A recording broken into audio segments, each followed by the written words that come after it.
Well, what was the Yogananda? Remember that Yogananda guy? He's one of those spiritual guys. He'd always said, you buy a place in the country, and oh man, I can't wait to get the country. You're in the country. Oh, I can't wait to get back to the city. Oh, you're in the city. Oh, I can't wait back to the country. You just can't settle. No, his point was you need to settle within.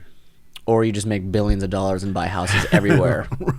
Billions. I like the way you think. Not millions, it's billions. No, billions. That way you can buy houses literally everywhere you like and stock it with all your shit. So you never have to pack. Mesa Boogie in every house. It's like, you know what, I'm in Santa Rosa Valley and I'm sitting in my studio. You know what? I think I'm gonna go to Germany right now. Yeah. Do I need to pack? No. I'm gonna get on a plane, and when I show up, I'll have literally everything I have here is already there. That is just the biggest waste of everything.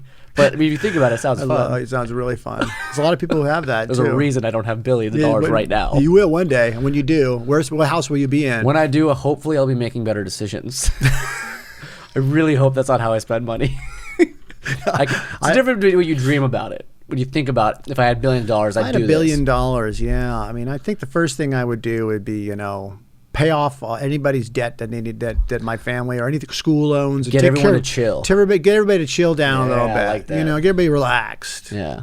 Set up some accounts for them to live off of the rest of their life. Because you get $1 billion, you could afford to do that. Just take care of everyone. You know what the most beneficial part of that would be? If you did that and everyone just didn't have anything, you would get left alone. Yeah, you're right. And that's right until they ran out of money. But by that point, you should be gone. There's no way you can run with $1 billion. I know, but that would be cool. Just everything to be clear and mellow. I like that. Then I'd go spend money. Well, I don't even know what to do with all that money. I'd build a lot of studios. I know you probably do exactly what you're doing right now. I'd be probably doing exactly what we're doing right now. Right. I'd probably still be podcasting. I'd be recording tons of albums. Pushing my music. Yeah. I would probably start. I wouldn't even call them record labels. I would start artist development companies. Yeah, right. Just help I would have other studios artists everywhere. Yeah, that'd be so cool. I would have studios with engineers and producers that I trust for every different realm of music, and people would come in and be like, they'd have to audition for us to work. You can't pay us, Right. They audition. If I had that much money, they wouldn't have to pay me. Right. They'd have to audition, and if I liked them, if I was like me and like 4 other people, said, all right, we want to work with this artist, we would develop that artist for 6 months, and then get them the product they want, get them that EP or whatever they want, boom. Whatever it is, but at the best level, unstoppable. No one could tell us what to fucking do. That'd be awesome. I'd be producing music on every fucking realm. That's what I would do. I know you. I know you would. Multiple realms. Not we're talking spatial realms here. We're not talking about reality realms. We're going to we're talking about dimensions. Yeah, every dimension there'd be Haig producing music. Yeah, you go to the 5th dimension, Haig's there. 6th dimension, he's there. Yeah, I'd want to be consumed in the most intense creative environment, completely consumed, but to do so on my terms.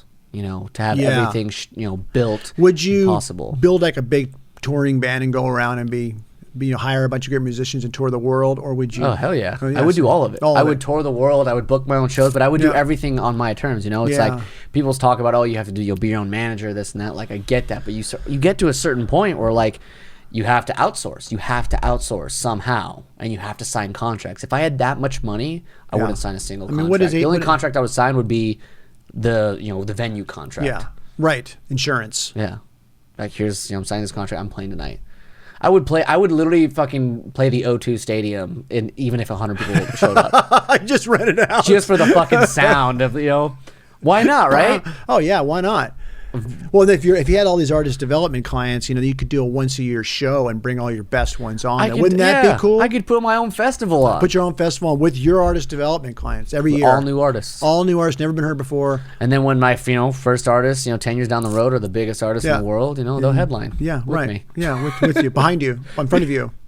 Whatever it might be. Yeah, I think I did the same thing. Damn, I like that. That wasn't planned. The $1 billion question. What would you do with $1 billion? I probably need more than $1 billion for everything. $1 billion, you got the interest on, what is that, 8%? Probably get 8 or 10%. What is that? That's about $10 million. No, $100 million a year in interest. Yeah, $80 million a year in interest. I think that would cover your expenses, your jet fuel. What? $80 million if you're, That's I look, this is not something I've thought about before. This was literally all on the spot. I have not done the financial outline. I don't have any itineraries and spots and stops and all that stuff. Well, if you come here, there's no budget for this yet.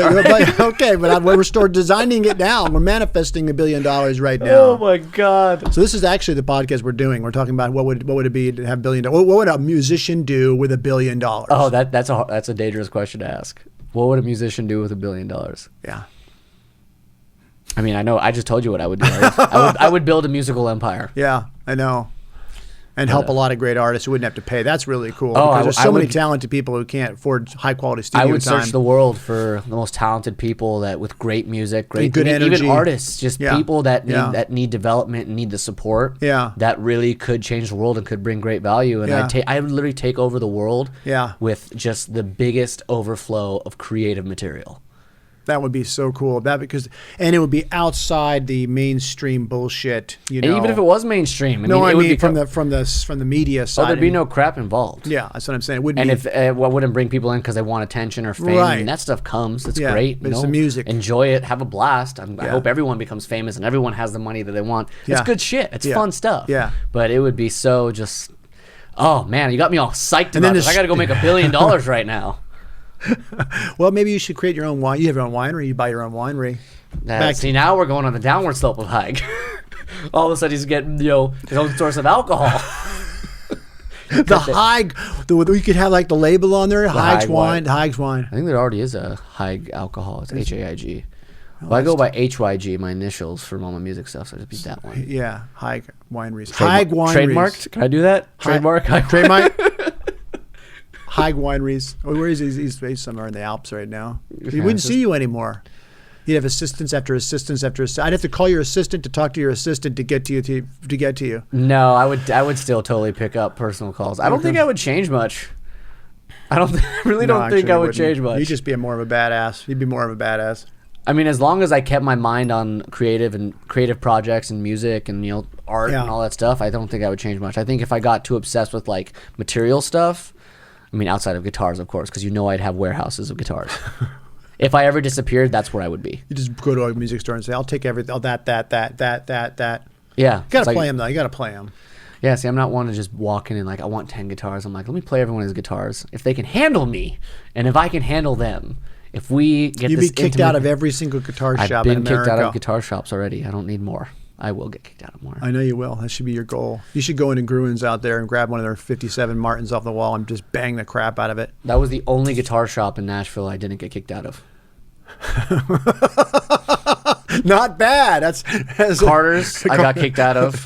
There was like 2 on just like random small ones. I know. Yeah, I think that were in what is that place called? Gulch or something. Not the Gulch. 12th something. 12th Avenue. 12th Avenue. Where that coffee shop we always met up at. Yeah. Was. Oh yeah, there's a guitar store. Oh, I know that's closed down, by the way. Yeah, I can't imagine. They fucking sucked. They threw your ass out of there. Yeah, I got kicked out of. There was a third one. I don't remember where it was. I think it was near. Was it? I don't know. I walked all over fucking Nashville. It was different that is shops. Hilarious. Everywhere. You got kicked out of that one. Gruen's was the only one I didn't get kicked out of. They probably they figured I don't know what they figured. I just play hard. You do. I don't break the guitars. I have guitars that if I was gonna break it, they'd be broken. My guitars sound wonderful. I know, and there's not hardly any scratches or anything on your guitars either. I talked to John about that, about the guitar playing, and I told him about how I got kicked out. And he was like, if I saw that, I would come up and ask you, how are you doing that? He even want to know how you're playing. I was like, that's why I love you, John. I know. He told me about that story actually when I was in there. So yeah, Haig was telling me he got kicked out of some guitar stores. Yep, every single one but Gruen's. Well, Gruen's is the way to go then. Oh man, I'm gonna get into that vault. You got to go downstairs. Next time you're there, we'll get the bass player that I know there, and we'll go into the vault. And I'll ask him can you get us down there? You guys got me down because can you send me the blueprints before? There's snakes down there.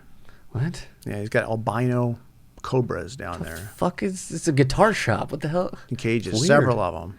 Well, just send me the blueprints. Okay. Good luck. It's like everything, and I'll steel vault. Yeah, Eric Clapton is down underneath there, giving his guitars away. When I was there, they were having a warehouse. I mean, I would cook him off the truck, a crate of his guitars.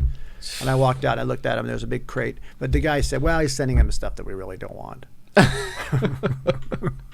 you see David Gilmour just auctioned off his black Strat for $3.3 million, I believe? Oh, my God. I think it was 3.3.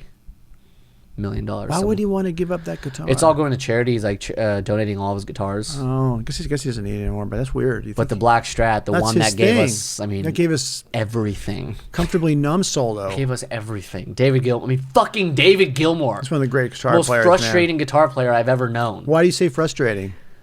Wish You Were Here, which is my girlfriend's favorite song of all time, by the way. I mean, done deal, how can right? you not love her at that point? You know, right? Come on.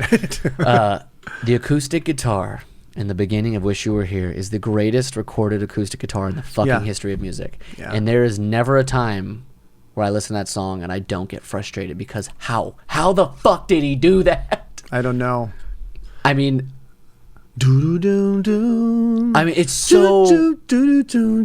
The only way I can describe it, it's like, think about looking at being right up next to the guitar, like looking at him playing the strings, and think about what that would sound like, right? Now imagine that like precise understanding of the sound he's playing. Now imagine if it was literally just like there was a speaker inside of your brain and it was just playing like surround sound in your head. It wasn't even outside your head. That's how pure that guitar sound is. I know. I don't know how he does it either. I've spent hours just like losing my shit over that sound. Well, you know, I know a guy who worked with them actually, and he not with Pink Floyd years ago. He was assistant engineer, and he said that his guitar solos, he'd take 3 days to get the sound. 3 days. On some of those leads, you know? 3 days. I love David Over and over. And they used a lot of big rooms back then. Yeah. Big rooms. So they would, you know, like they'd get the mic, the room, you know, it's big. The room was a huge part of it. Yeah. Nowadays, it's pretty close miking, but you know, I put it literally against the mesh on the speaker. Yeah, and that's good too. But if you had a big room, you may want to. You like, what's that guitar solo? I think it's Comfortably Numb. That where just rips at the end. I forget which one. He's got so many of them, but it sounds so big because the reverb is real. It's a room reverb, you know. Oh my god. Anyways. Don't get me started on that. Yeah, we're about to nerd out pretty hardcore. But the reason why we're here, Carlos, God, don't fucking fuck around. Jeez, man, I'm kind of ready to go now. Oh yeah, so that's what you've said to me multiple times. Yeah. It's funny, you can tell like when like my relationship with guests, because like there's certain guests that I come on, I've met them for the first time when they come on. Oh my God, yeah. And I have things planned and I ask them questions and it goes great. Then you have people like you have known for fucking years. Yeah. It's like this is totally not professional. Totally unprofessional. I know. Well, you can edit out the bad stuff. I'm not editing shit. I never edit. I know. That's what's great. That's what's great about you. Anyway, so I brought you on because the topic of the day is following through on creative projects. Before we dive into it, what is the project you just did? Start Living is the name of it. Start Living. Talk to me about this project. Tell me the meaning behind it, the timeline of it, and start there. Well, what was your timeline on this project? 2 years. Okay. Timeline was roughly 2 years, a little bit longer actually. And was that the plan? The plan was to try to get it done. It took 2 years. Okay, all right. But it was born out of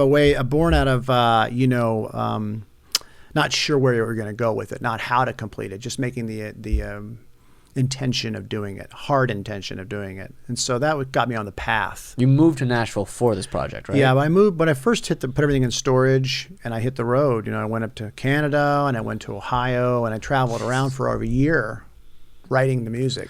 Yeah, I remember that. Yeah, I remember that. I came back here too. Came back to LA and kept writing it. And then I ended up in Nashville because the style was kind of a country rock thing. And something led me there, and then I found this studio, and did it, and so it's just got done like 3 months ago, I think, 3 or 4 months ago. So a little over 2 years then. Yeah. Okay, so what was what is Start Living? What is it? What kind of project is this?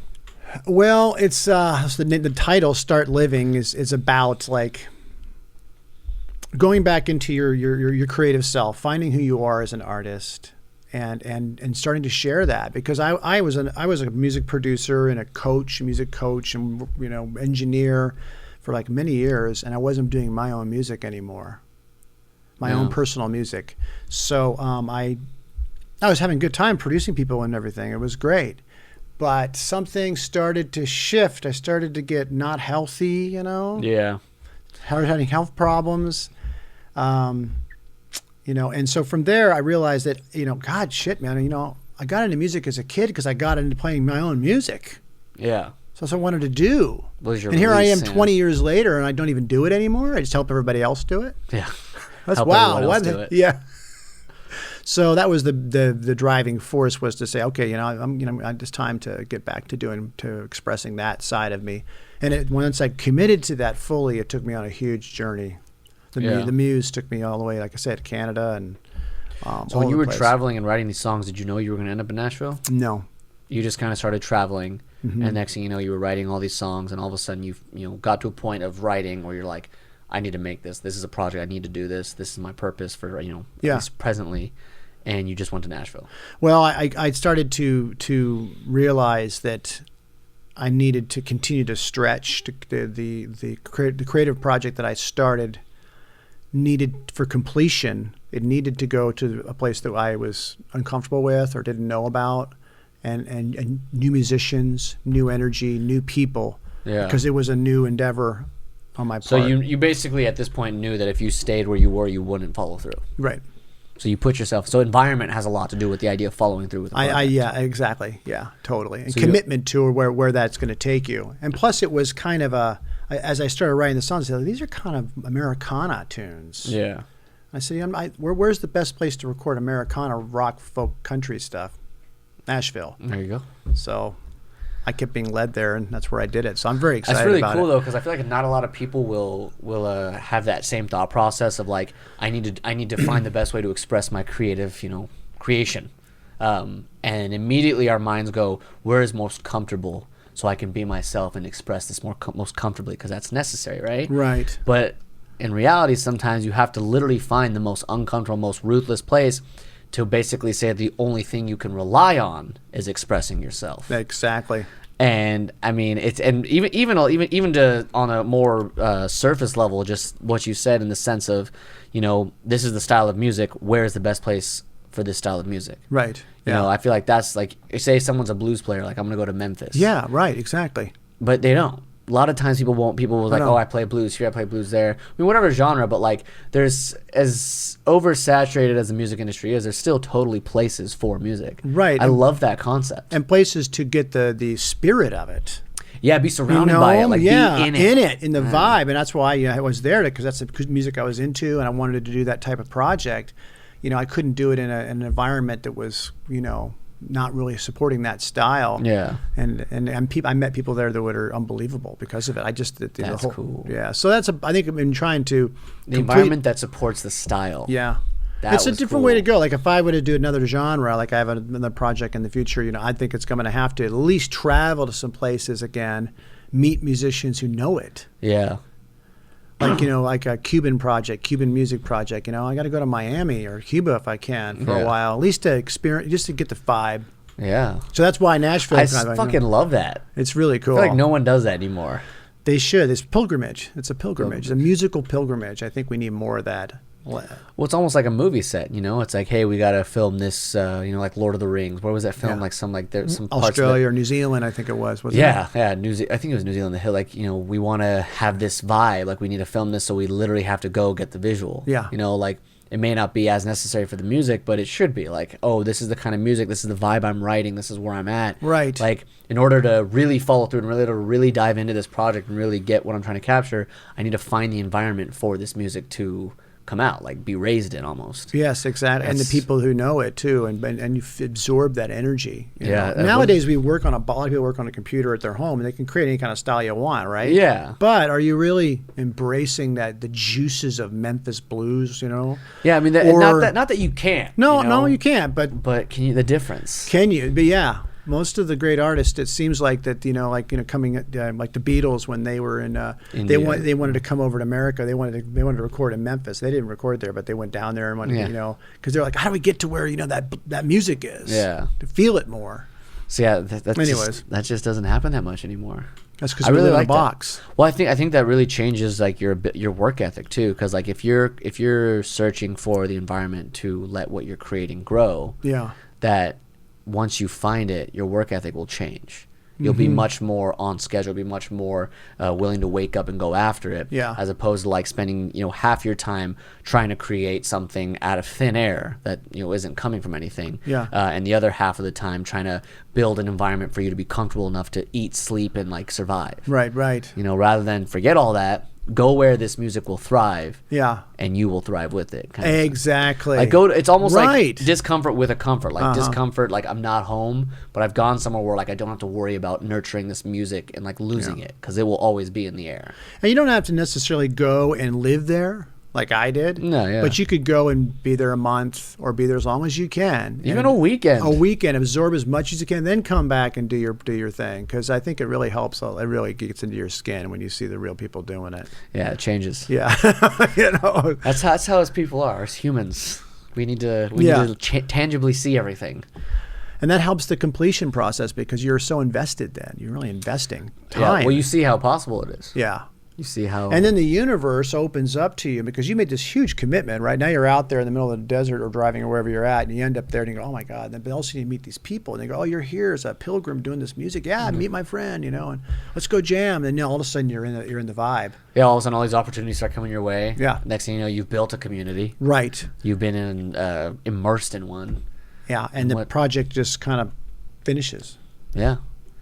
I love that. So in order to follow through with certain things, like you actually have to, not just for the sake of the product you're trying to like design or create, even the music you're trying to write, but for the sake of becoming someone capable of it, you have to go where the community will immerse you into the place. I think so. I mean, maybe people wouldn't agree, but I mean, like you talk about an artist who wants to go to New York or something and get into the art scene. There's a vibe there. Yeah. If they're a certain type of artist, and you're sitting somewhere that doesn't have that support in that community, maybe you should go, at least for 6 months, or something. Well, what does everyone do with Nashville? I mean... Everybody from all over the world go there for that reason. Yeah, I know like 3 musicians that I've met in the last 2 years that when I met them, they were just starting as songwriters and they all live in Nashville now. Right, exactly. So because that's the songwriting capital or whatever, pretty much. Or if you go to Los Angeles, it's got a great hard rock scene or hip hop scene or whatever. Los Angeles is the eater of souls. I know, I was just downtown. So yeah, my soul. I love it though. I know. It's that black thing you're talking about, that going into the black floors, the black stage, sticky, dark lights, then beer, and it's like one of the few places you can still go and get that shit experience. I know. Anyways. So when you started the Start Living project, I imagine you had a goal for it. Right. Like there was a goal, there was an intention, there was an approach. Yeah. Over the little over 2 years that you were working on it, did the goals change?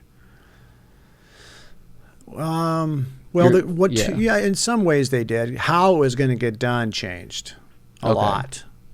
But the intention of saying I'm going to get this music out that I want to express, I didn't care about the commercial aspects of it. That wasn't my intention. My intention was to go, you know what, I got into music because I love to make music, my own music.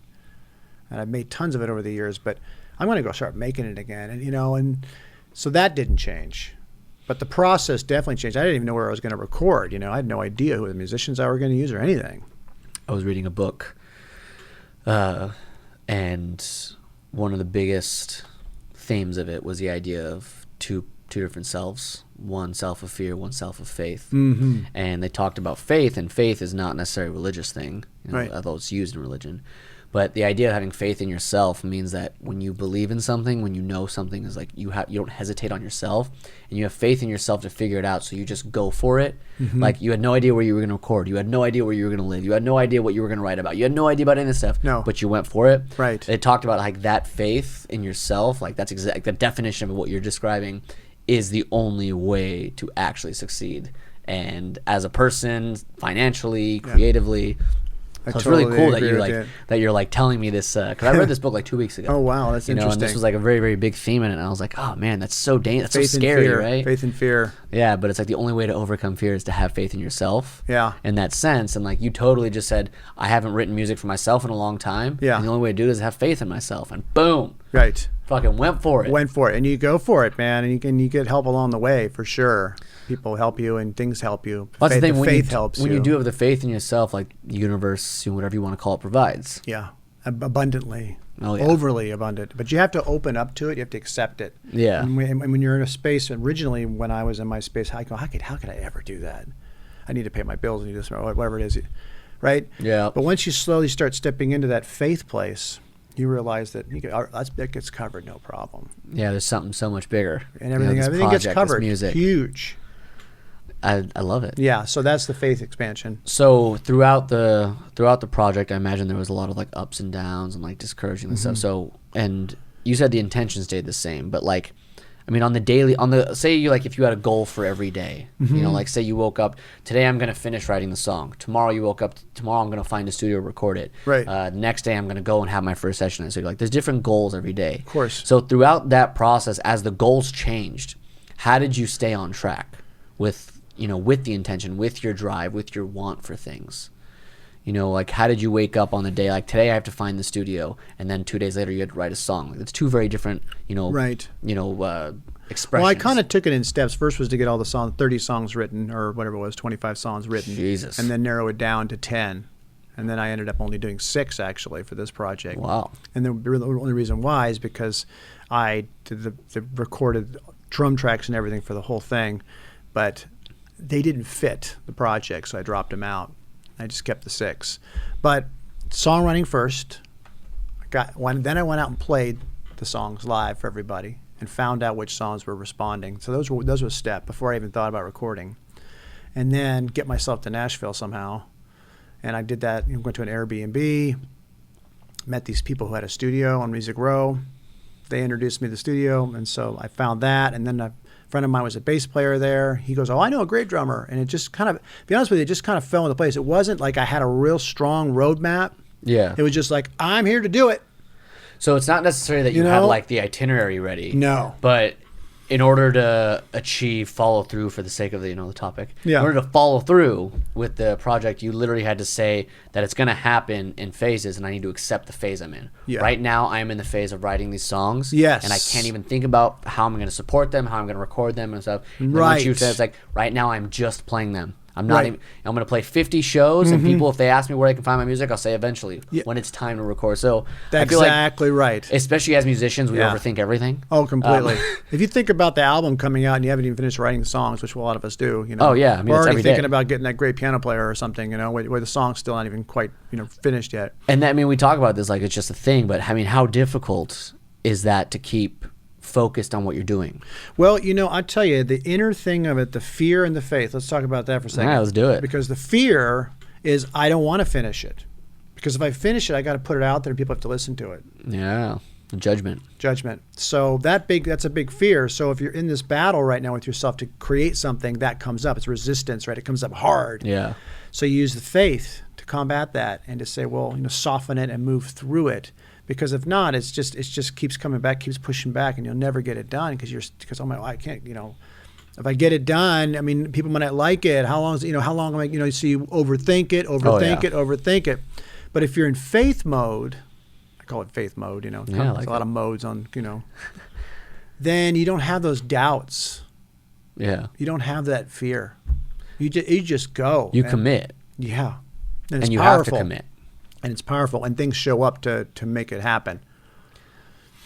That's such a, I guess it's such a simple thing to think about, but when you really attempt it, to really commit to what you're doing. That's exactly what it is. Then like, everything think about comes. the moment you write a song, you play the first 3 chords, and you find a melody, not even lyrics. And before you can even start thinking of lyrics or however your process is, when you get 1-2 steps in, and you're already thinking about how people will respond. Right. Not even intentionally, like your subconscious right. is telling you this would sound better, this should sound better, this, it's not even about people like you can make this sound better. And while that's good and motivating, it's always like, imagine if you could just let go of all that, it could sound better, it should sound better, and just played what you're going to play. Right. And committed to what you were doing in that moment. Like, you imagine how different things would go.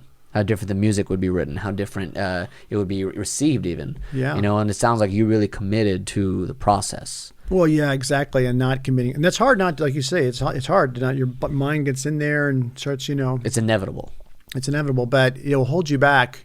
I always tell people when I'm working in artist development, I'll get a client or something, and they'll be like, I want to write 5 songs or 10 songs for an album. And they'll start writing a song. And they'll get 3/4 through it, then they go on to the next song because it's really exciting to write the song, exciting. And then they get to the 3/4 and they move on to the next one, and then they get like 8 or 10 songs in and go, well, have you finished any of them? Exactly. They can't because that's that fear again, of finishing it. It needs to have the availability for more. Right. As long as it's open for more, and it can always get better, you can just tell it's almost like this excuse for ourselves to say, if I don't finish this, it'll always have room to be better. Right. We're not good enough. And it's like who are we to claim that this is a finished product that we've made? Right. I mean, how ridiculous is that? We're the only person that gets to decide that, I know, but that's what we can't take that responsibility. No, I know, so that's why you say, okay, well, on September 5th, you have a gig. Play it for your wife or your partner or whatever. If it doesn't have to be a big gig, but you play it. Ooh, I like that. So they have to finish it. Set up a gig that it's necessary, to play it, finish an it. Art show for a few pieces, one small right. A date, just a date for anything. Yeah. An exposure date. Yeah, exposure date. Ooh, I like that helps you complete things right there. That's a small step, but yeah, I did the songwriting. Like, okay, now I got this gig in Canada. I'm playing. I'm going to play them. Yeah. They weren't even completely 100% perfect, but they were good enough to play. Yeah. And then they were done. Then they were done. And then they were done. Do you know what I'm saying? Yeah. Then they were off my plate. Wow. And was like, move on to the next. Profound, isn't it? It is great. But if you don't do that, you're kind of always stuck halfway in between, So with projects, so like I like that because like say you're writing a song and you stop 3/4 of the way through and it's because whatever, blah blah blah, this and that. How do you know when it's go time and when it's stop time? And I'm talking about like every level, like to the point where like if you're working on a project for 6 months and it's like you decide to stop and go away for like 2 years, you don't touch that project, or 30 years, you don't touch that project, and then all of a sudden you pick it back up. Like, how do you know when it's stop and go time for that? And then even like you said, writing 3/4 of the song, like maybe you do need to stop and take a break. You might need to, right? But what does that break involve? Does that break involve putting the song away and 30 years later come back and rewriting it? Or does it mean I'm going to walk away for a day?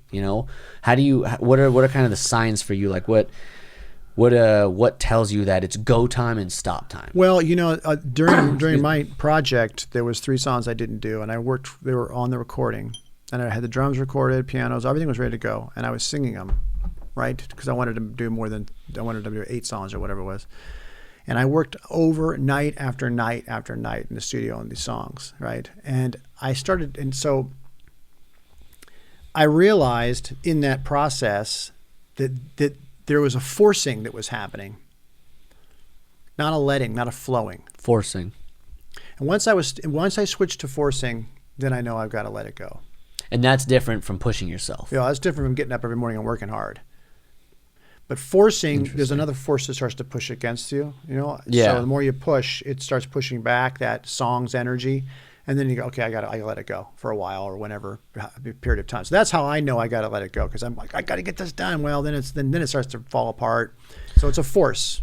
But you really have to know the difference, though. I mean, because like you could very well, it's like there's work ethic. Like, oh, I'm not finishing it because I need to work harder, and my work ethic will overcome this. But it's like, at what point is it? Where's that like breaking point, that threshold where it's like this is a force that's saying stop. It's time to stop. Time to move on to something else. And or I'm pushing hard, and that's why it's difficult. I'm just gonna push through the difficult time. Like, there's got to be a difference in there, right? And I can't. I have a very hard time identifying the difference. Like because I can sit down and write a song, like it's hard.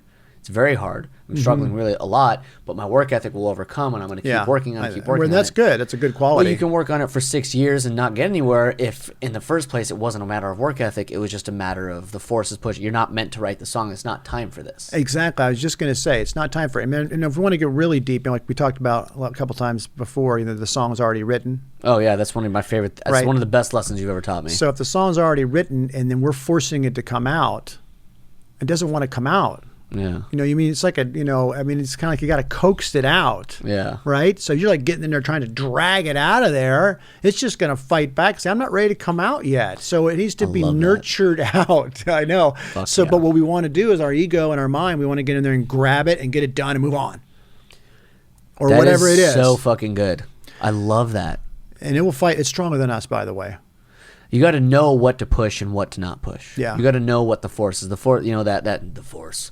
The thing forcing you back, forcing against is like, if like you said, if the song's already out there, if we can't discover it, right, just discovery. Then there's a different story. But if we are discovering it and we're not willing to push past the difficulties, there's different. Yeah. You got to know when to work hard and when to back off. Yeah, and generally speaking, you're going to work your ass off. Well, of course, I'm not talking about getting up and working. You got to get up. You got to fucking put the hours in. You got to edit. You got to, when it comes to purely the creative project side, the creativity of the passion, the vulnerable side of it, if you will, the sensitive side, like you really have to be like, there is almost another person in the room, almost another energy in the room that says, this, you want me, you're going to have to like, you discover me or you don't. And if you try to fight that, then everyone's miserable. And that's when, and that's you said it beautifully. I wish I could have said it that way myself. Oh man, I love that. It's cool. That's great. The more you do it, the more you don't have to fight as much. It comes a lot easier because you're just allowing, it wants to come. It wants to come in and do the job for you. Yeah. It's already there. Think about it. But you have to figure it out, but it doesn't necessarily mean sitting there and trying to figure every possible route to it. Right. Like it's either going to show up or it's not. Right.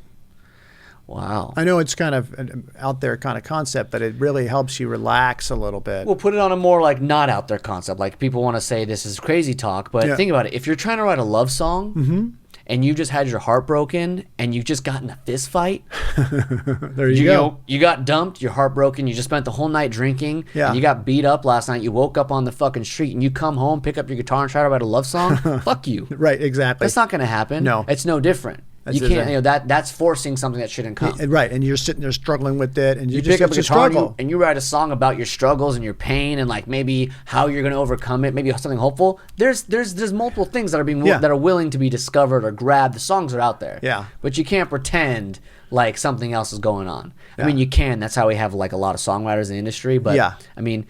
We're talking about writing from your soul, though. We're talking about a deeper thing, something that lasts, stands the test of time. Yeah, and your own expression, your soul's expression. Jimi Hendrix said, "With the power of soul, anything's possible." Yeah. So Hendrix, man. I know. So he was talking about tapping into your own soul's power, or call it faith, call it whatever you want. Yeah. But that's what we're talking about. I think in the creative force that you tap into that, then you don't have to struggle. Man, the only thing you have to do is get the hell out of the way. Well, see, that's the thing. It's like, let it come. That's the part of us like we're not supposed to get in the way of. Like we're not supposed to take control of. Like let that happen, and then like once again following through on a creative project. Of course. Like we'll get into that part. What I mean, like this is that part. Like in order to follow through, you have to get out of the way of that, so that can happen. So you can actually take your physical attributes and say, I'm gonna edit, I'm gonna book this session, I'm gonna do this, I'm gonna practice. All that stuff is up to you. It's the only way to follow through. But I don't care how good you are at all that stuff, if you don't open up and let that flow, let those things come out naturally, you can't finish anything. No, you can't. That's why you don't want to finish. I was just gonna say, you create this resistance, you create this thing against it. Yeah. And you fight it. And believe me, I've done it many, many, many times. Yeah, no, I mean, it's kind of. But once you break it open, and once you break it open, and you understand that doesn't have to be the case, you just have to have your intention set. Like, for instance, a great example was when the Led Zeppelin went and did that castle, and they rented that castle, and they said, we're going to go make an album, right? I think it was Houses of the Holy or whatever it was. It wasn't a castle. It was like a giant manor, like a house. Yes. They did When the Levee Breaks.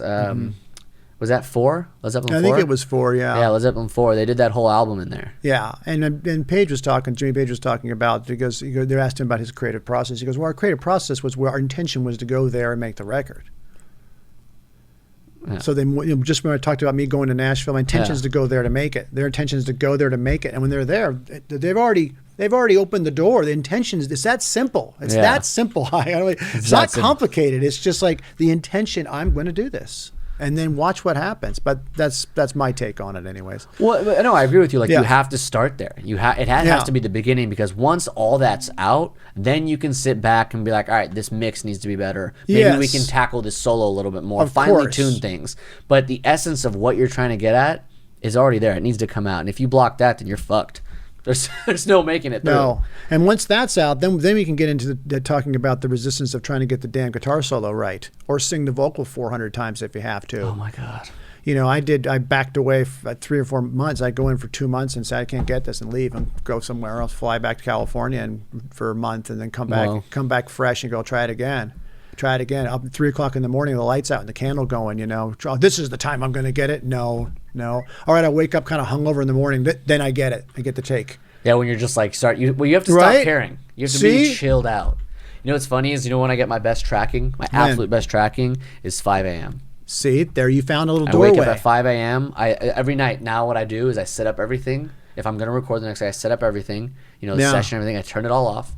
5 a.m. I wake up, take my cup of coffee, come in here, turn everything on, and just start. 5 in the morning. That's a beautiful time. Because like you're waking up, it's still peaceful. I don't know. For me, like you have to be relaxed. And nothing's in your head yet, too. The day's not in your head yet. Yeah. Not tainted. I know. Some people, I know. So you found a way to do it. But yeah, me, it's random, totally random. Oh, yeah. I mean, like morning, like night, noon, whatever. I don't know when it's going to happen, but I'm trying to make myself available as much as possible. Yeah. Well, sometimes too, it's like I feel like my when I go into it, like sometimes like I need to hit this perfectly. I need to hit this part perfectly. But a lot of the times it's like, you know what? Tomorrow morning I'm waking up at 5 and I'm gonna come here and I'm gonna get the take, and that's it.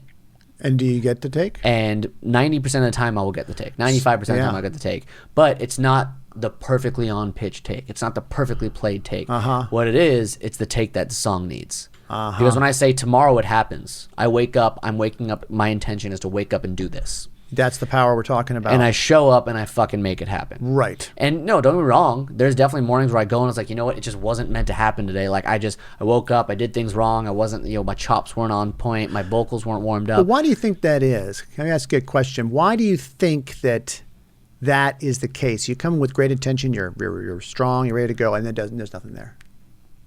I think we misconceive what great intention is. Great intention is, like we talked about, being chill, not even thinking about it. Great intention basically wakes up and says, this is what I'm doing. I'm not doing it because I've told myself over and over again that I have to do it, that I'm going to do it. Yeah. I'm doing it because it's my essence. It's my being. I wake up, I want to record today. I'll record. This is the part I got to record. All right, I dive into the part I'm recording. Yeah. The part I'm performing, this and that. But it's like playing a show. I'm going to play the best show I've ever played tonight. I guarantee you that'll be one of the worst shows. Yeah. It happens because a lot. What happens is like you're whatever your talent is, whatever you're a creative person. It's already, whatever is there is already channeling through you, right? You need to be in a place to let it channel through you. If you immediately set a standard and an expectation for what already exists, what's trying to manifest itself through you, and you set the expectation somewhere, you've already diminished it on a crazy level. Yeah. And like when we record, because it's the most like up close version of what we're doing, it happens all the time. Like I need to be more on key, and he's like, no. What does Quincy Jones always say? It's not about the perfect take. It's about capturing a moment. Yes. And like, how many artists have you listened to where they're like slightly off? Where it's like, holy shit, that was that was just the greatest thing I've ever heard. Oh yeah, that's what recording was fucking made for. Right, and we've kind of lost a little bit of that with all the technology and stuff. But that's how you get things done, though. That's how you get things done. Is that power you're talking about? But that's that great intention. It is. I like that. I like that phrase. Great intention. Great intention. Great intention means allowing it to happen. Yeah, I'd give you a story. I remember I could do a gig and I'd go, please let the sound be great. Please let the cables and the guitars work out. Please let the amp sound good. I get up there, terrible sound. Guitar amp doesn't work. My cables break. My intention was on that the whole time. Yeah. Please let this instead. Over the years, you learn that let's just be in the moment, completely surrendering to the moment. Everything's going to be perfect, how it is. Well, perfect example is flow. That starts to flow. Yeah. Well, how many times have you gone to a gig? You're like, I hope there's people there. Oh, right. I hope people show up. And oftentimes, the more you think about that, the less people show up. Because your mind is on that thought. And then you miss out on such a great opportunity. I played a show at Five Threads. I did 2 shows. The first show, there was probably like 150 people there. Awesome, yeah. The brewery was packed. It was fucking rock and roll. Yeah. The second show, my voice was blown. I had to play for 3 hours, and everyone kept canceling. And I started playing, and there's 8 people. In a big room, there's 8 people just looking at me. I'm not even on a fucking stage. It's just on the floor. Yeah, I know. And I was so paranoid. I was just in such a bad place. Thank God I had 3 hours to play, because by the middle of the night, towards the end of the night, a few more people showed up. But I was having one of the most intimate shows I've ever had. People were listening to every word I was singing. Yeah. To paying attention to all my guitar riffs. I was so connected with like a small group of people. It was the most powerful thing ever. And I was like, wow, I should have just fucking calmed down and stopped being a little bitch and do what I love. Yeah, but you were in that different place. But I wanted those people.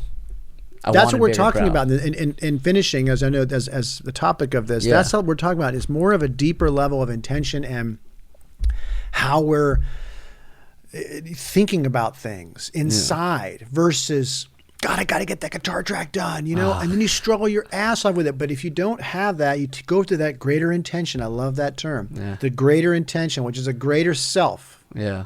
Then it seems like it gets done a lot more easily, and it just kind of happens. You don't cuss quite as much. It just kind of happens, right? Yeah, it does. It just kind of happens. Right. So with that being said, so I don't mean I'm not really changing gears, but no, please go ahead. I'm really curious about this because the whole idea of stop and go when it's time to stop, when it's time to go. Like that's very much a spiritual thing. It's a spiritual part of it all. Yeah. But then there's a difference between being burnt out and scatterbrain. Right. Because like scatterbrain, you're distracted, you're not focusing. Like maybe you need to take care of your things. Yeah. But then there's just being straight up fucking burnt out. Absolutely. Right? Yeah. So for you, describe a little bit of the feelings when you're working on a project, when you're trying to get it done. What does it feel like to be burnt out, and what does it feel like to be scatterbrain? And why are they different for you? Well, burnt out is a really good one to start with because burnt out, I spent a lot of hours in front of the computer or in a studio environment, hours and hours and hours, hundreds of hours, as you know. We all do. All of us do this. And it seems like it's an energetic thing for me. The burnout is, I hate this song. This is a waste of time. This project needs to, I throw the guitar across the room. I'm taking the entire hard drive and erasing the entire project. Damn. That's burnout for me. Whoa. And when I reach that point, I know I don't want to do that, but I reach that point. That's the time to really, go to Hawaii or something. You have to, because I think then it starts becoming, that's how I know. It becomes, not damaging, but what's the word? Destructive. You loathe it. It becomes destructive. Yeah, destructive. Yeah, and when I reach the destructive point, I'm burned out. I got to go take a walk in the forest or something, and I'm going to do that now. I know well enough now that not to go do that. Yeah. But that's the burnout for me. It's just I become sick and I don't like it. It's just, and that's not the way music's supposed to be made. It's supposed to be made out of joy and expression and all of that. And even the struggle itself needs to have some sort of passion behind it. Right. If it's just purely surface level hatred, like fuck this. Like have you ever had that experience with the song? Hell yeah. Are you kidding? I've wanted to smash. Man. So the problem is apparently I hit really hard. So if I hit something, it's gonna break. I know. So I know I've learned over the years I can't hit things. I don't get to hit things. I don't get to throw things. I don't get to be physical in my anger. So I'm just I tense up. Fuck, I need to do something about this. That's fantastic. So is that a burnout for you in some level? You know what the burnout for me? Perfect example is the podcast. Okay. When I started this was everything to me. I love this podcast. Right. I'm back to that. I love doing this. I love sitting down and talking. I love doing it. There's just no rules to this anymore. That's awesome. I just love doing this. But there was a time I bought, I got this this video switcher, and I got an extra camera, and I got all this stuff. I spent all this money, money that I was the last of my funds on all this stuff because I wanted to stream live on YouTube, right? And I had posted a video on Instagram. It's still up. I'm going to be streaming live in the next episode and all this stuff. And for weeks, I did research. For weeks, I downloaded programs. For weeks, I can't even begin to tell you how much work I did on figuring out how to live stream. One, I didn't fucking get there. Two, most importantly, is I remember one day I had a podcast. I had a guy coming over, and it turned out to be a really great episode. He was about 2 hours out of, and I go to set up everything, and it's not working. I guess I didn't get the cable for the 10th fucking time. And I've driven all over the place to different electronic stores. And I just got so upset. I just I said out loud sitting at the desk over there, I was like, I fucking hate this podcast. There you go. We just got it again. Literally in that moment, I said that and I was like, okay. I picked up the video switcher, I put it back in the box. I took all the cables, I wrapped them up, put them in baggies, stored them away. I was like, not happening. See, you reached the point what I was talking about. You loathed it. You hated it. Well, that's what, and I immediately, I was like, I'm removing that. I was like, I spent so much time so worried about live streaming that I forgot about the content, forgot about my why I'm doing this. Right. So I put all that shit away. I was like, you know what? It wasn't meant to be. Right. Eventually, when, I have more knowledge, maybe someone shows up, this is one of the things that will be provided. When this is ready to be live streamed, it won't be this hard. Back again to the pushing of the energy. We're pushing so hard for that. Yeah. But what happened? It pushed back and it frustrated you and you burned out. Oh, yeah. But that's that energy or force we're talking about. That's that force again. That's exactly what it was. Yeah. And it's the physical force. And that's the thing. What's crazy is I put it all away. I let go. I was like, you know what? Fuck it. Yeah. All I believe in is making this as best as I can make it. The content, what we talk about. Got back to the heart of your show. And within 2 hours, the guy came on. It was Will Santos from Goldmine Studios. Fantastic. He was a great episode. He came on. I've never met this guy. I met him through messaging from someone else. Came on and we had a fucking incredible episode. And I was so happy at the end of that. I was like, there it is. You got the I mean, it's usually not that quick, the comeback, but, Well, songwriting is the same thing.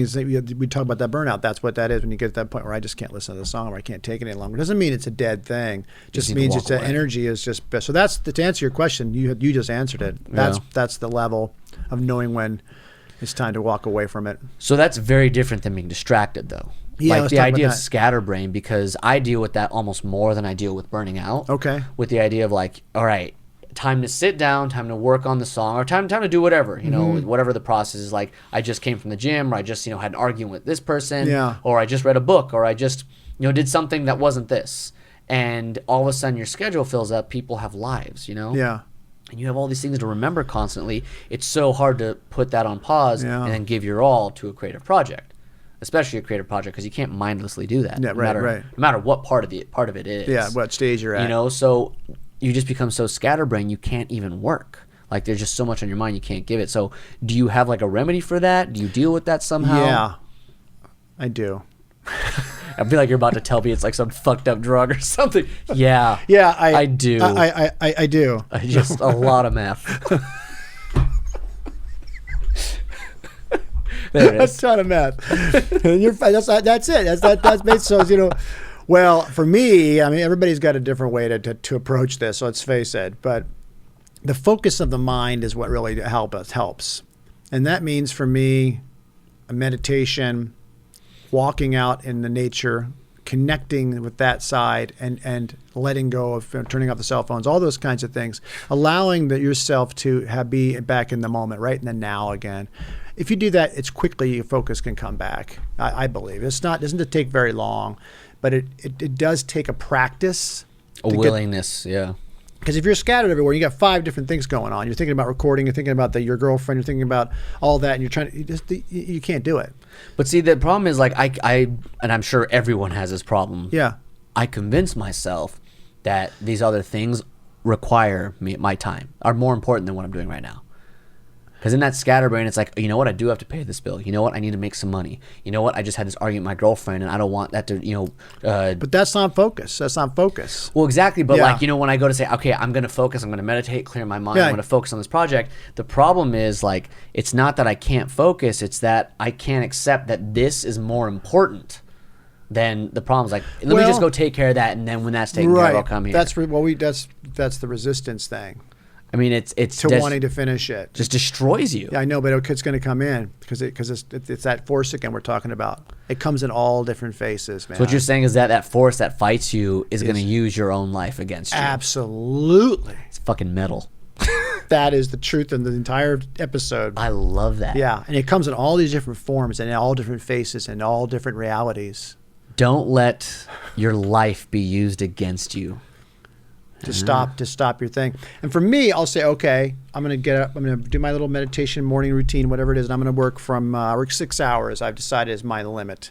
Okay. 6 hours, and I'm not going to, get on the YouTube, try not to. For 6 hours, that's going to be my thing from 8 in the morning till 1 or whatever it is, 2. Yeah. And yeah, right. Exactly 2.5. And then that's it. Then I push it over to the side. And I can go deal with the other things I got to deal with, but that has to become part of it. Because if not, you will be scattered. You can't get up and go, okay, I'm going to call on the phone. I'm going to write my song. I'm going to do it.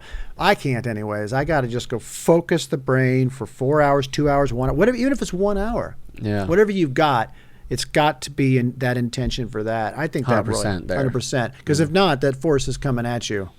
You're letting it in. Yeah, no, you're opening up the gates to get fucked. Exactly. I mean, what? No, there's nothing. There's no better leverage than your own problems. That's what I'm saying. Right. There's my mom.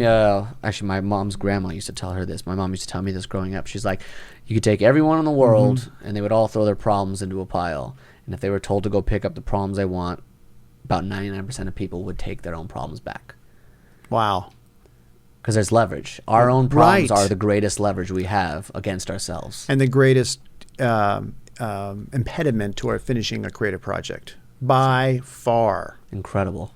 Always the car's oil's got to be changed, you know. Yeah. Well, the fear and the faith. Yeah. You can't let the fear self, which is your problems yourself, be used to hold against your faith for yourself. Right, exactly. It's fucking metal, man. It is total metal. But that's how you get through it and finish it. Because if not, there's always something that's going to get in your way.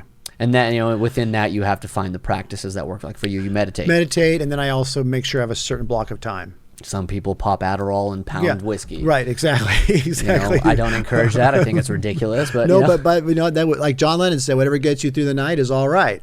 I think that was one of his songs. I hope it was. Damn. Whatever gets you through the night is all right. Damn. It's all right. That's just. So that's horrible. There's no. I don't think there's any one clear way. Is my point. Really, everybody's got their own way to do it. You have to find what your practice is, but know that whatever it is, it's the same thing that everyone else is talking about. Yes. Don't use your life against yourself. Don't use your life against yourself. Oh, I love that. I'm gonna remind myself of that every day. It seems like too when you start to do a creative project that's really important to you, it seems like that all of a sudden everybody wants to call you on the phone. Oh yeah, all of a sudden everyone needs your shit.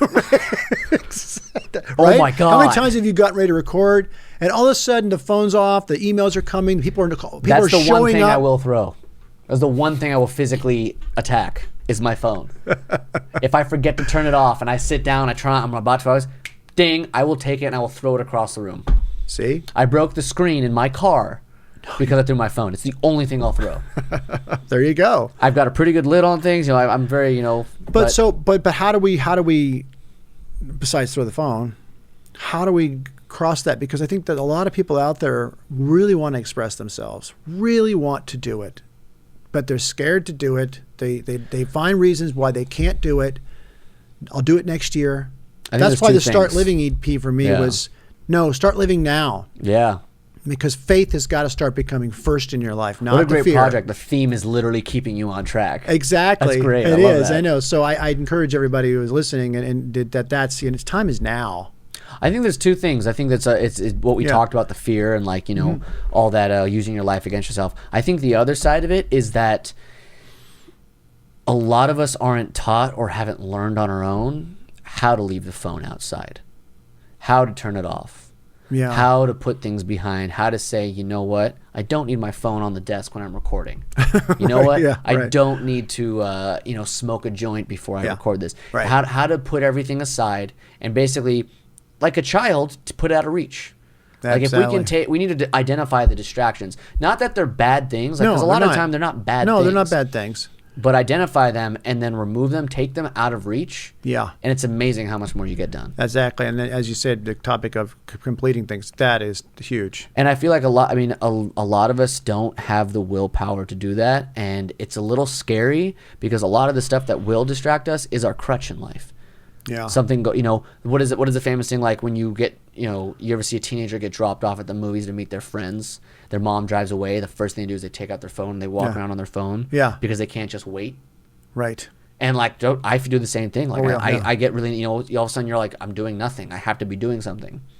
But it's like, that's our crutch, to be comfortable. Comfortable, right. You sit down and do something that's a creative process to allow it, something to channel through you. But you said it, allowing something to channel through you.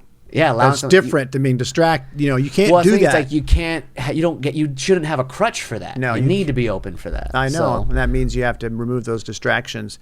I always tell people too, a real thing that I do it for myself is like create a sacred space for yourself, like this cool studio you got here, Kai. Like there's nothing sacred about what goes on. No, I agree with that. This is a fucking workstation. There's some horrible things that have happened. I know. We don't want to repeat this on the air. But when you come in here, the intention is set. It is a cool vibe. You've got it's set up cool, and we're here, and man, it's magical. Oh, hell yeah. So people should do that. If you want to do a record or you're on your own, or you want to do something creative, create a space, like somewhere in your house or nature, something. this is where I do this. Right. And you go there and you tell your partner, listen, I'm going to go step into the, the Conus Islands and, well, it's like the gym, like the gym's already set up for you, but like when you go there, it's a sacred space for the sense of working out. I go here, this is what I do here. Nothing else. I mean, I can mingle, whatever, to be distracted, but most of the time you go there and you do what you're supposed to do. And that's what I think that's what we have to do as artists. We have to find where, and it could be a simple spot. But it allows be a tree stump that you play guitar on. That's where I write my songs. Right. That's where I practice my scales. Right. That's a big one. And that place to practice scales. Totally. Yeah, I know, but that's where you do it. That's where I'm doing it, and that's where it gets done. I love that. Sacred space. It's good. It's like Vice from like the heavens. Yeah. from the seven behind you. So I want to jump forward now. I want to jump forward into the future. Like, take this project that you not start living because you just did that one, but take the Unity project, something that you did years ago. Yeah. Or even a different project you've done even a long time ago. And you didn't quite finish it the way you wanted to. Now, however many years later, you step back into this project. It's time to finish it. You feel that it's the right time to start working on it. How do you go about like molding your life and molding back into this project? Do you pick it up where it was? Or do you look at it from an objective opinion and say, I'm going to redo this? That's a really, really good question. Because I'm looking at this Unity project, and I've been excited about getting back into it because it's really cool music, and I really like it. Great guitar solos. I know. Somebody made some great guitar solos. I won't mention who, but I think they're in this room with me. Anyway, continue. They are great, though, by the way. It's epic pieces of epic music stuff. It's just real big and everything. It's really cool. But a couple of days ago, I realized that I was thinking about this, and I started to get constricted. Ooh.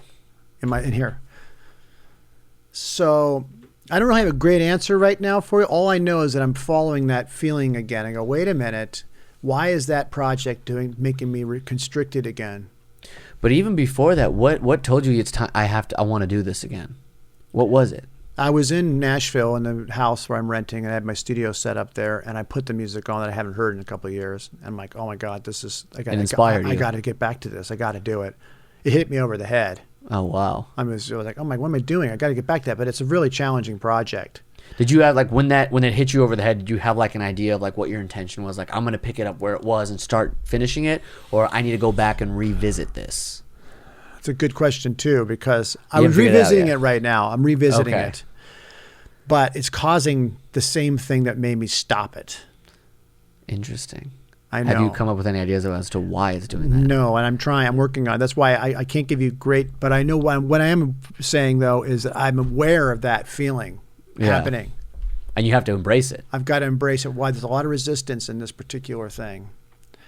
Interesting. Do you think it's because you're remembering the expectation you put on it in the past, and now that it's something you're working on again, you still have that same expectation? No doubt. And you need to fucking get rid of that shit? You better believe it. You nailed it. Stop expecting so much out of it because it's big music, right? Right. It can sound big, it can feel big, but you're still one guy creating it.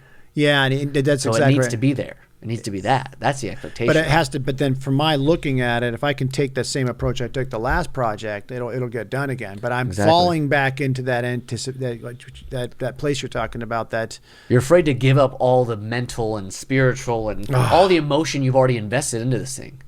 Because tons of emotion. In order to get rid of the expectation, you have to say, "I'm going to let go of all the stuff I invested for all those years to this project." I guess I don't know. I mean, maybe if I do that. It's fucking scary. Yeah. And it's also, it's this is a great topic because I'm sure a lot of people have felt this. I know we all have. Oh, hell yeah. This is like prime moment. Prime moment. I mean, you go back to something like that and then it's just like fear and faith again. And the fear is way stronger because once again, I am going, oh man, there's so much to dive into on that. I can't do it, man. It's just too much for I'll die doing it. I will die doing it, physically die. Wow. And then I go, I want to fucking physically die doing it. Do you know? Not physically die, but I mean, that's kind of the motivation of artists. So there's this grit to it. There's a grit that like you crave. You don't have it quite yet because if you did, you'd be getting it done. I don't have it yet. But you know it's there and you want to conquer it. You want to have that grit because you know you want it. Well, yeah. So what is fucking driving you to continue? What right now are you telling yourself, or is making you feel to say, tomorrow morning I'm going to invest X amount of time into working on this project? What's driving me to do that? Yeah. Well, there's some sort of inner creative, bursting, I should say, or like a being inside of me, or any artist think that just wants to come out. It's a beast. I hate to say it. You can't suppress it. No, and if I suppress it, I'll get sick again. Wow. I think. I don't know. I'm not sure, but it feels like a. I totally agree with you. I think this is perfectly said. Yeah. Yes. So I'm scared of that thing. So I've already dealt with one of them when I did the Start Living thing. I dealt with that one, but that was a smaller animal. This is a bigger animal and has a lot to do. Out so there it's out again. It wants to come out to play, and you are starting to suppress it again. Or you're afraid to suppress it again. You know it needs to come out. You just don't know how to do that. Yeah, it's got no leash. It's got no training. It's got. Well, nothing. I'm a little worried about bringing it out too. It's like, what's it going to do to me? Is it going to destroy my emotions? Is it going to, drive me into not being able to take care of myself? Is it going to? Because once it obsesses you and gets you going on another project, once you go with it. Yeah.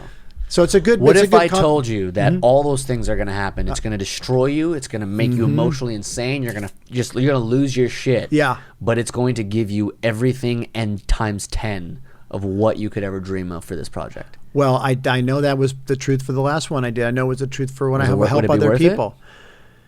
If I knew 100%, but you don't. See, that's where faith comes in. You can't know 100% when you do a project like that. I'm backing you into a corner right yes, now. I'm telling you right now that all this shit you're throwing at me, which is very valid, and I feel, and everyone is going to feel if they haven't felt already, is boiled down to the idea of having faith in yourself. Absolutely. Having faith in Carlos. Forget the beast. Yeah. Forget this thing. No. The more you think about it, the more it manifests into a physical beast that's going to attack you one day. Well, absolutely. We just talked about that. That's a force. It's so strong right now. And I know that. But how lucky are you, man? I'm lucky that I can feel that force and know that it's there. You recognize it. And go, okay, how am I going to deal with this? And I think as creative people, a lot of people, including myself, we shrink away from it because it's, and we die. We slowly wither away. We're supposed to create. We're here to create stuff. I don't care what kind of profession you're in. Oh yeah. I don't care what it is. Create and innovate, human purpose.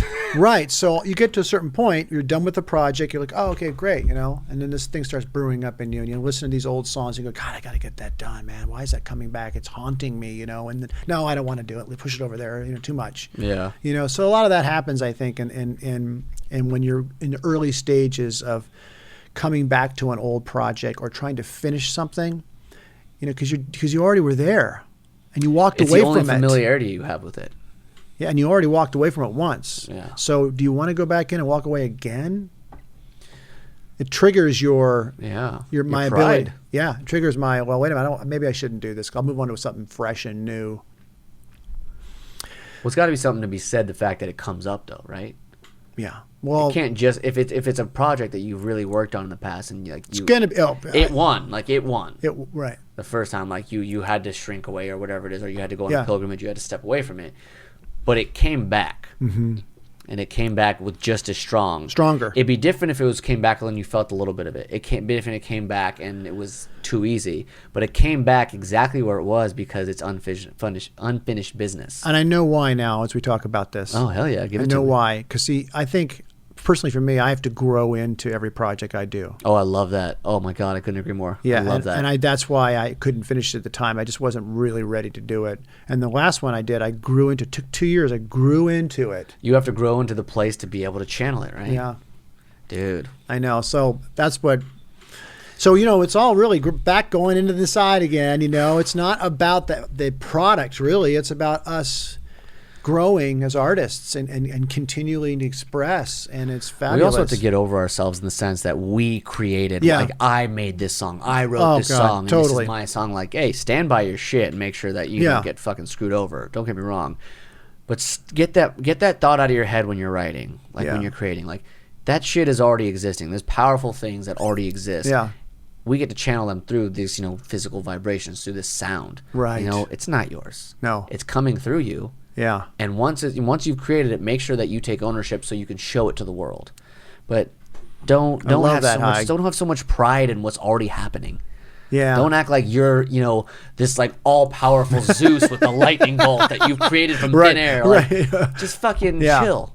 Just chill. Be in the moment. Capture that moment. Record that moment. Perform that moment. Right. Everything happens in the moment because you're right. If you take this thing and you make it into this gigantic, huge, oh God, you'll never get it done. You'll never get it done. I mean, you have to just basically a little bit at a time, and then it'll be done. I mean, everybody knows that, but we don't do it. We turn it into this gigantic thing, you know, that's going to be like save the world or something. That's exhausting. You won't do it. You won't do it. It's not possible. But you know, people that have a lot of brain focus, a lot of focus and faith, will take on large projects and they'll get it done. Yeah. So it can be done, and you can finish projects, but you really have to deal with your own stuff inside. You have to know why you're doing it. Yes. I don't care how big or small the project. If you don't know why you're doing it, you're gonna fall. At some point, you're gonna burn out. You're gonna fall, and you're gonna have fear. That's absolutely. I mean, the one I finished, I knew why I was doing it. Yeah. So once now this one, I'm still trying to figure out why I'm want to do it. Go back into it. Yeah. But once that is discovered, like you said, then you can do it. Rock and roll, man. I know. Well, shit. Is there anything else you want to share about your future projects before we go? And what are you working on next? That's the one you talked about. The Unity project, and I going up to Canada and playing a Thrive Festival coming up. It's called the Thrive Festival. I like that. Which is August 31st in Vancouver Island. Nice. Excited about that. It's the day after the Tool album comes out. Yeah, really.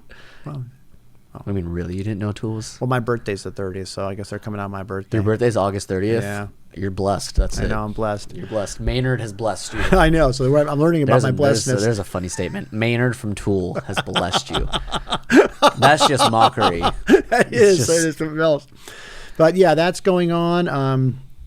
I head back to Nashville in October, and recording 2 songs there, and for a different project. And then it's a singer-songwriter deal. Okay. I have another album coming out on September 28th. Damn, dude. Yeah, it's a collaboration album with a friend of mine, and that's coming out, I think, September 28th. You're the project master. Yeah, it's cool. So I'm finishing 3 albums this year. Wow. So we're talking about finishing, right? This is what this is about. Yeah, following through, yeah. I have an instrumental album coming out. It's all instrumental music. Then I have that collaboration album with a friend of mine, and then I did my album. And the reason why I'm saying that is because it's so perfect when you want to talk about finishing, because before we even got together on this, I'm like, I'm finishing these 3 things this year. I am finishing them. Yeah. That is my intention, and I am going to do it. Yeah. And so, it does take willpower to do it, but now it's happening. Now they're being finished. So damn, man. Anyways, I encourage everybody to finish what they want to do. Perfect timing. Yeah. Perfect fucking timing. Well, rock and roll, Carlos, thank you so much. All right. Thanks for having me on on the show, man. I can't wait to have you back on. All right, bro. Appreciate it. Peace. Peace.